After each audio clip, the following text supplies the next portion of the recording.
Cooper here, Big D's Dog Training and Services.com. Today's question was bait in the ring. When you look at how bait was originally designed to do is to get expression out of your dogs, you'll have a lot of judges out there that don't allow bait in the ring, and that's just for that reason, because so many handlers have become so bait dependent that they're dropping bait all over the place, they're throwing bait all over the place. They've lost the art of how to train a dog, and you'll see them running around the ring, hand in front of the dog's face, and the dog's not paying attention to the bait anymore because they become bait dependent. And it's the handler that's bait dependent, not the dog. So when you look at bait and the use of it, the tip that I could give you is limit your use of your bait to when you need it. Train your dog to do the actions that you want it to do versus thinking that it's going to do it over bait because your bait's going to fail you.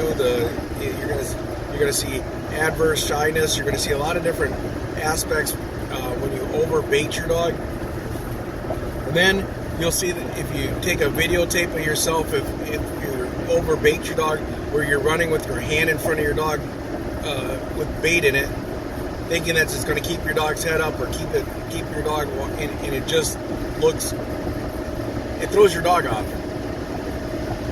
And bottom line, it just throws your dog off. So when you look at bait, it's not the bait, it's the training. You know, you look at, oftentimes, a lot of handlers are feeding their dogs versus baiting their dogs, which if you're feeding it out of control, for control, that's a difficult factor, because when you need them to do what you want them to do, they're going to fail, or it's going to take more repetitions of training in order to get your dog to do what you want it to do. So keep that in mind when you're working with your dog. Keep that in mind when you're going to dog class. Don't be lulled into the false sense of security, because there's a lot of good handlers and good trainers out there that bait in the ring, and you see a lot of bait work in the ring, but in their off time and their downtime, they do a lot of training work.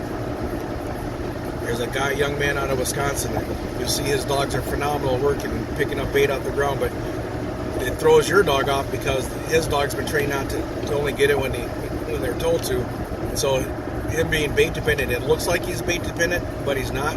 His dogs are trained. And then you see the other side of the coin, where individuals have dogs that look like they're bait dependent, and they are, and they can't do anything without that dog having bait in their face. That becomes a problem, and when it becomes a huge competition, and they avoid that, where they show up ringside with all their own dogs, and their competition is against themselves. So that's how they've learned to work their dogs. And there's no right or wrong. You have to do what it takes for you to work with your animals. But the key is to learn from different handlers and watch different handlers, so you can have different tools in order to get the best out of your animal. Well, thanks for tuning in to Big D's Dog Training and Services.com. We'll catch you soon.